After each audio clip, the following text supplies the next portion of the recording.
Hi everyone, I'm Shelly and you're watching There's No Place Like Home. Today I'm at Lehigh Parkway in Allentown, Pennsylvania, and they have so much interesting stonework that I thought I would do a video about it.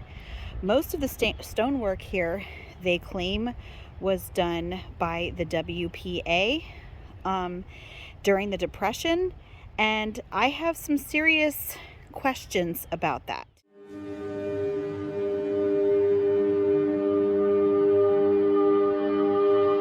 It is claimed that a very large portion of what is called Lehigh Parkway used to be some sort of garbage dump or some sort of junkyard, and that they cleaned it out and added the stoneworks as part of the WPA program to give people employment during the Great Depression. And one of the questions that I have about that is, if it was during the Great Depression, why would they use these extra stones in a time of low resources to just build what we might call follies, or basically, I will say, trivial structures that are just for aesthetic purposes? So as you can see here, there is some type of wall, and some will say that it is a retaining wall, and it could be. It actually goes on for a pretty long length of time. I wasn't able to get the rest of it because it's pretty steep, but this to me does not look like, even if the other things were made during the Depression, this definitely looks much older than that. And right here is another portion of the wall. And I mean, don't get me wrong, I am all for aesthetic scenery. However, I can't help but wonder why they couldn't have found better use for the stones that were used in creating the things that we're going to be looking at today, especially during a time when people were struggling. Although, to be honest, it shouldn't surprise me coming from our government, because we all know that they love to waste our money. I just want to read over this in case you're not sure what the WPA is. So, this is a legacy as solid as stone. WPA's hard work endures throughout the valley. Gazing at an old wall, which I will show you later, it's easy to wonder if these stones could talk, what stories they could tell. For example, the large wall that towers over Allentown's Union Street and Lawrence Street Parkway has been a part of the city for more than 50 years. They tell us 50 years, okay? But again, I'm going to point out that the facade on these walls is the exact same as the facade on these kilns that were supposedly built in the 1850s. Anyway, stone arches grace Little Lehigh Parkway. A grass amphitheater is located at Union Terrace, which I would like to go there at some point too and, make a video there. I used to take my children there all the time before I woke up to all this stuff. Anyway, and flood walls protect Fountain Park. The walls were not built by some lost tribe or on the whim of a noble family. Oh no, of course not. They were built by hardworking men who, as a result of economic forces over which they had no control, were out of work. So, yeah, right away they just jumped to, no, they weren't built by anyone else. This is who they were built by. And again, I'm going to say as we read on, I don't doubt that the WPA existed. I don't doubt that there were things that they built. What I do believe, though, is that most of the things that they created, they were just fixing, maybe, restructuring. I don't think that most of what they built were original creations. Anyway, it is the story of a government that offered a hand to help them, their community, and the nation. Even the spray-painted cross of a latter-day vandal, where did that come from? I hate ads, don't you? Even the spray-painted cross of a latter-day vandal cannot hide the words on the large cement plaque at the Union Street Wall's center, constructed by the Works Progress Administration, 1937. So I do have to say that later on in this video, I'm like walking down looking at this wall, and I make the comment that I've been looking for something, some sort of plaque commemorating the year that it was built. And at that point, I had not been able to find anything. Although this here does say that just at a section of the wall that I did not see, maybe it was actually on the other side, maybe the street side, I'm not sure. But it says constructed by the Works Progress Administration. So it does say there's that. But anyway, The passage of time has dimmed memories of the Works Progress Administration. That's what WPA stands for. But much of the park system in Allentown and other Lehigh Valley cities and towns were created by WPA workers. So that's what they will tell us, that the ruins and the structures that we see in the park systems were created by WPA. Okay. Let's see.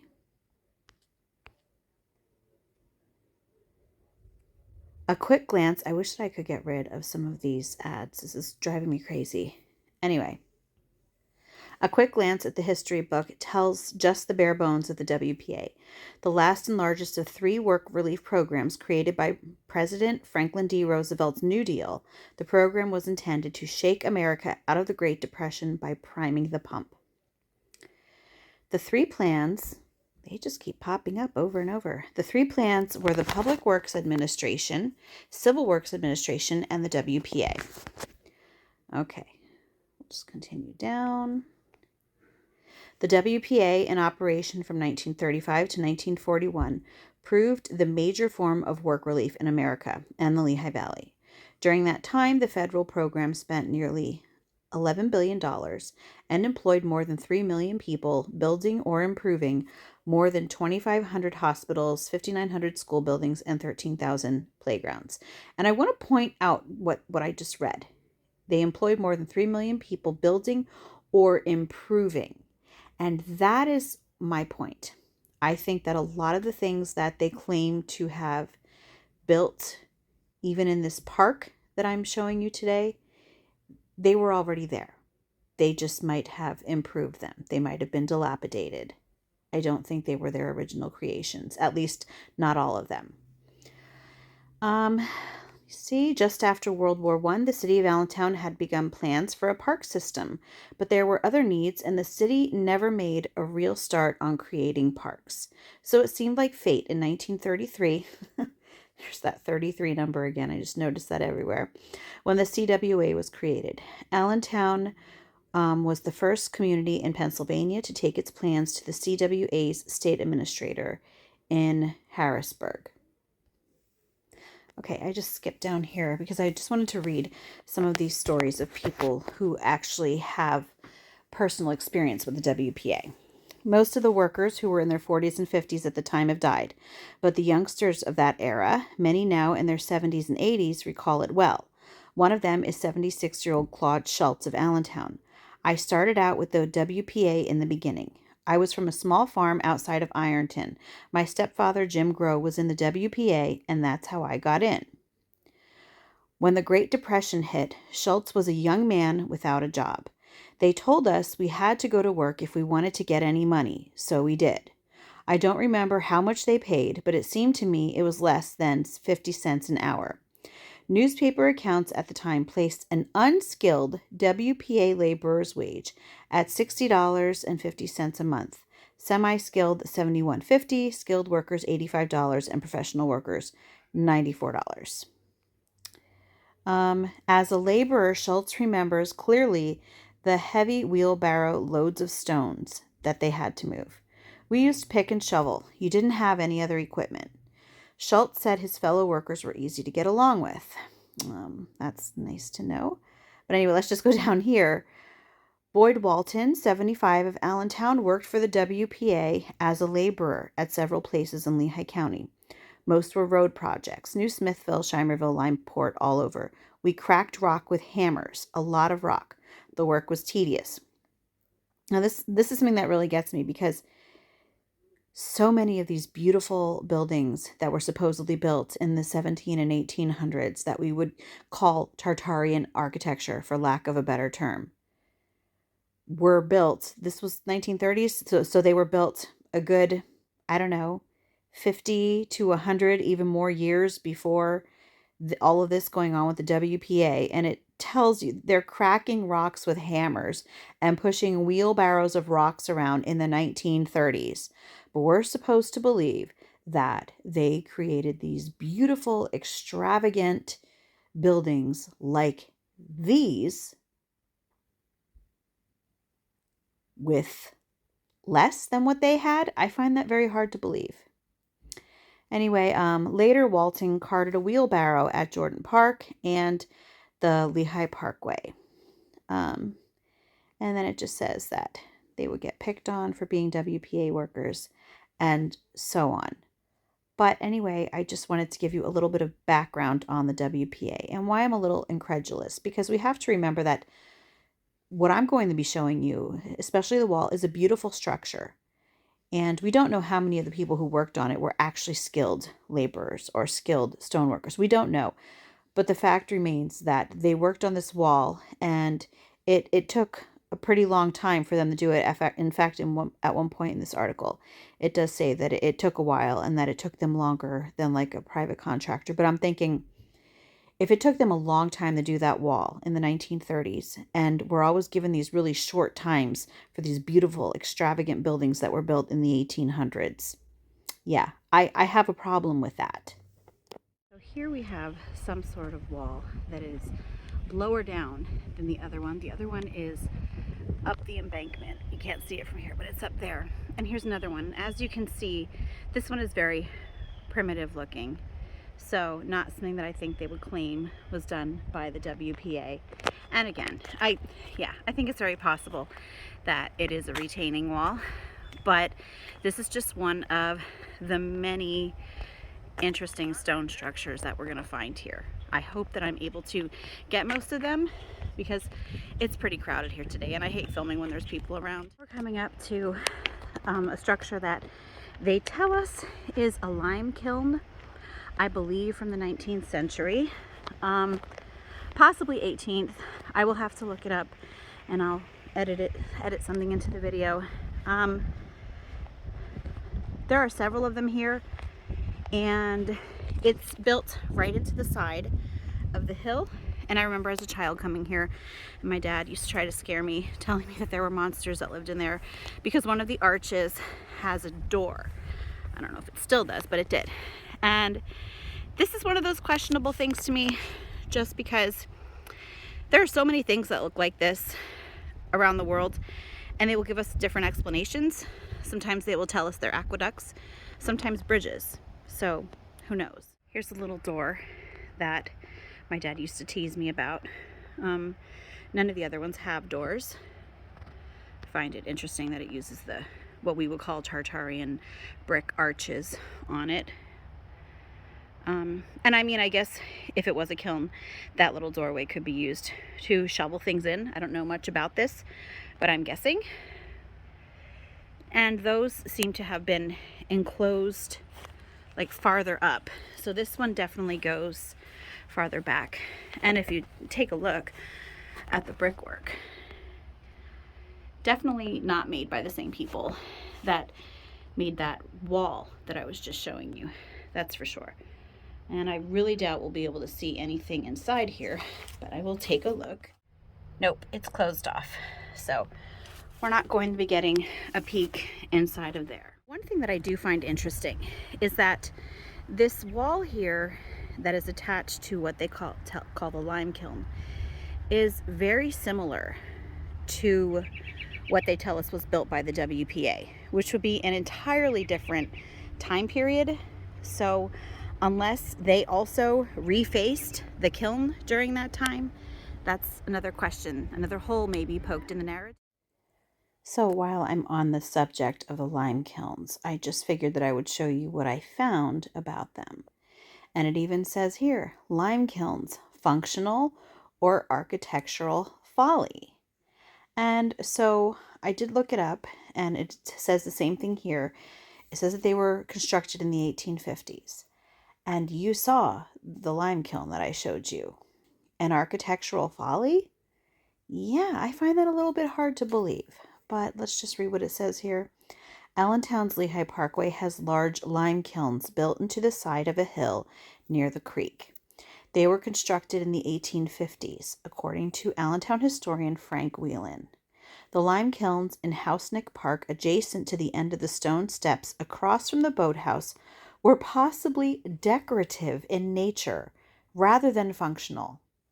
And you know, this goes back to my whole question about this area, because to me it doesn't make sense that something of that enormous nature would be built in the 1850s. And this was an area of, vast farmland. And, people were working hard around here. And I can't see them making a lime kiln that was only decorative in nature. That just doesn't make sense. But anyway, it says the kilns on this property suggest the ability to be self-sufficient.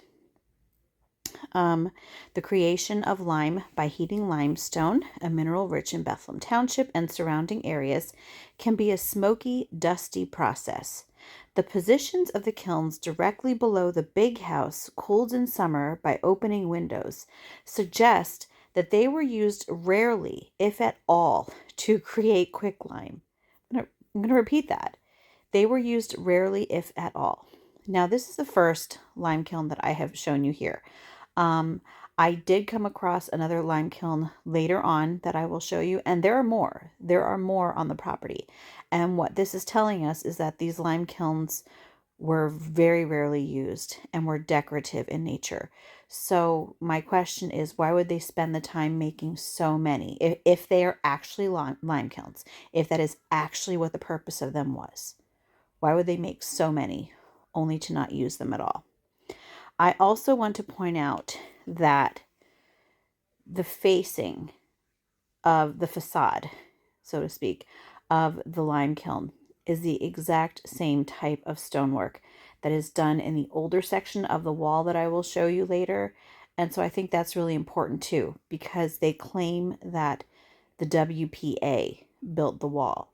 But my question is, if the WPA built the wall, why does it have the same stonework as the lime kilns, which were built in the 1850s? Anyway, though, so we'll go back to, it says that they were used rarely, if at all, to create quicklime for fertilizer for the farm and lime for whitewash. Instead, fertilizer was probably purchased from local sellers or fields, spread with manure from the surrounding barns in the area.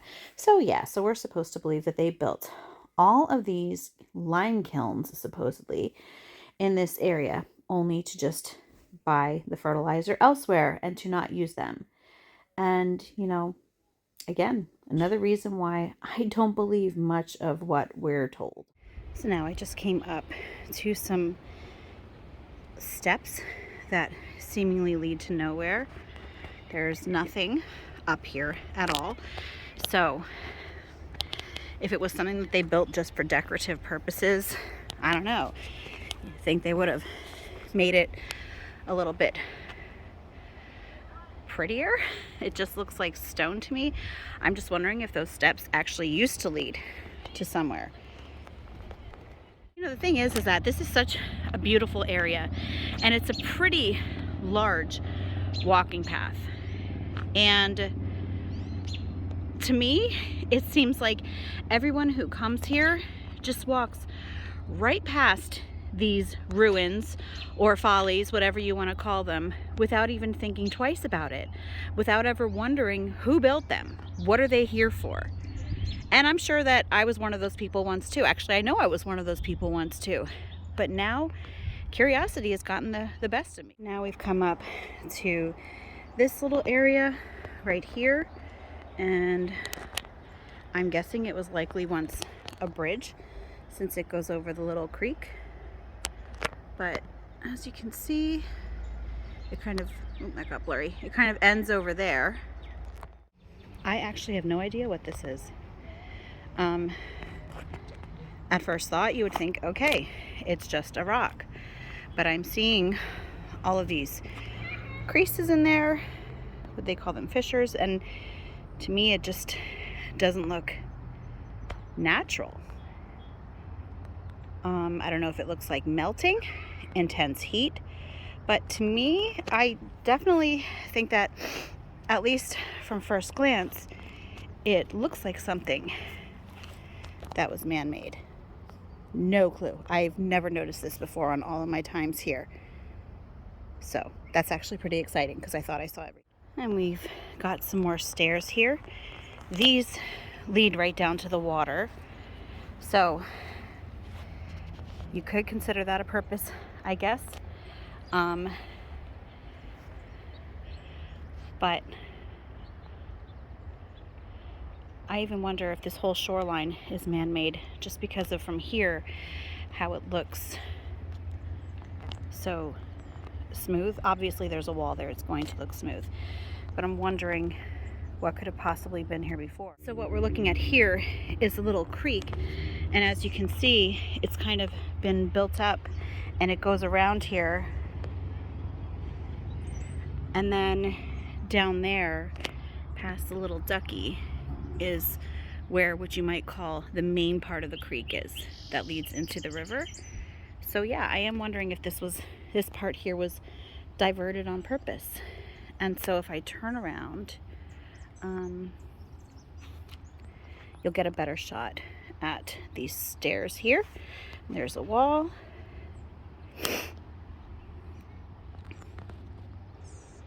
Again, lots of stuff that goes unnoticed by the people who frequent here. And here we've come up on another lime kiln, apparently. This one smaller than the other one, but as you can see, the front of it is still the same type of stonework as the other one. So I'm really doubting that the WPA did that, which brings to, question if the WPA did all the other ruins around here. They have the exact same stone methods then. Now here on this website, livingnewdeal.org, you can actually look up different things that the WPA supposedly had a hand in. So I found Lehigh Parkway, and it says Lehigh Parkway, and here's a picture of the stone wall, which you'll see in my video. Lehigh Parkway is a large public park along the Little Lehigh River in Allentown. Along with much of the rest of Allentown's park system, Lehigh was developed largely by the WPA.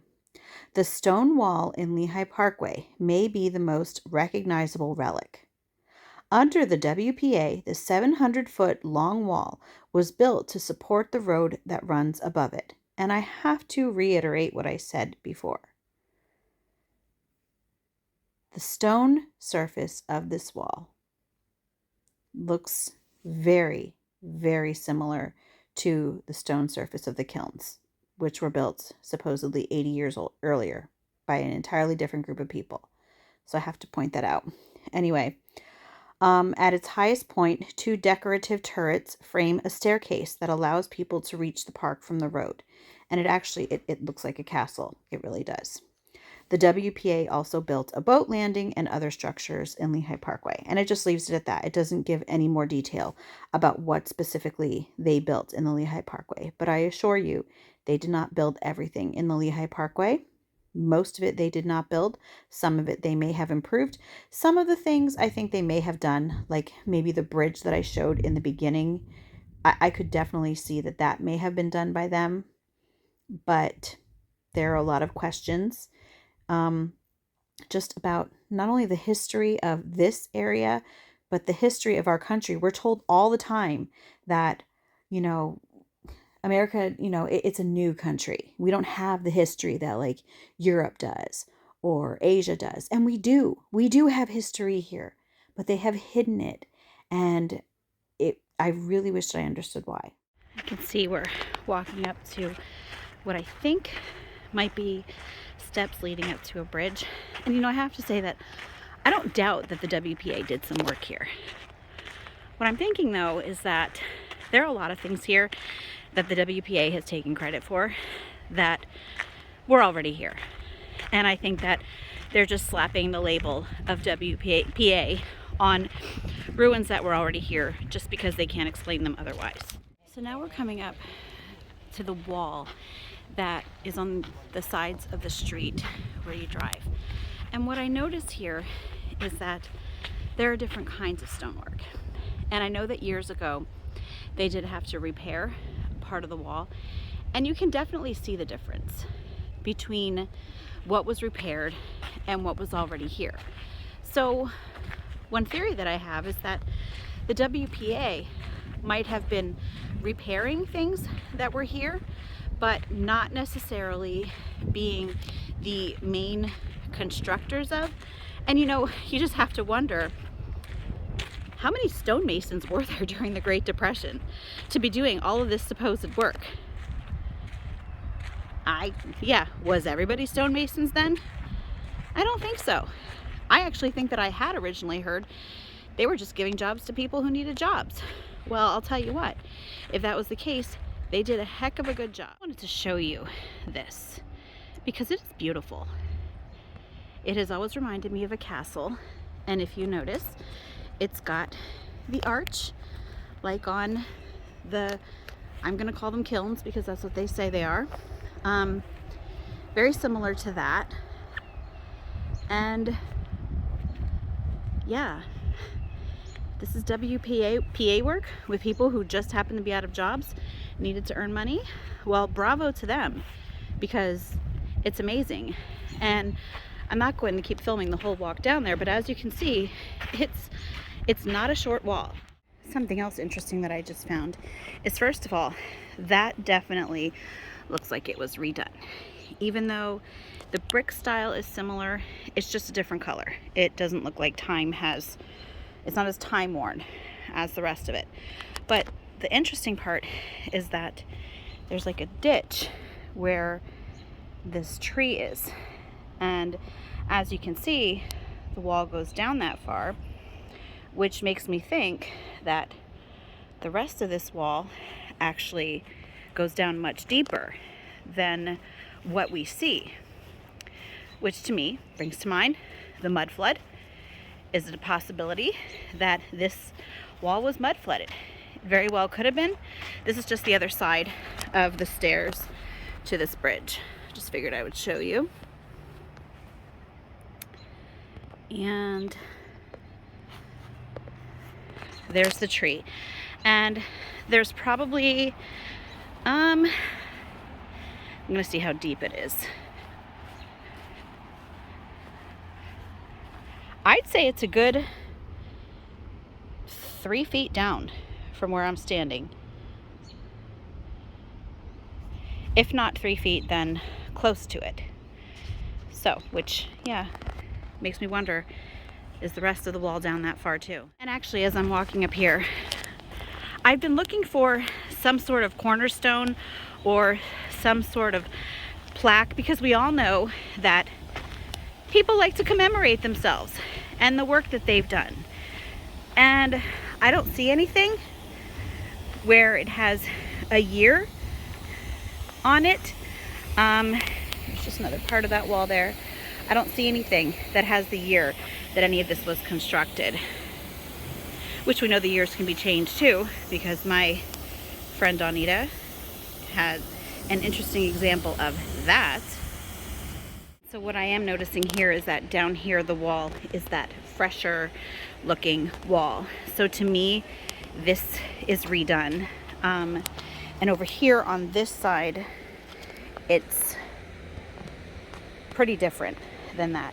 This definitely looks much older, and it was definitely constructed by different people using different methods. And now we're just coming to a bridge, and I have to go find my husband, who is somewhere fishing with my children. Not sure if this is a natural rock formation, but it looks to me like it may have been a primitive wall at one time. I don't know.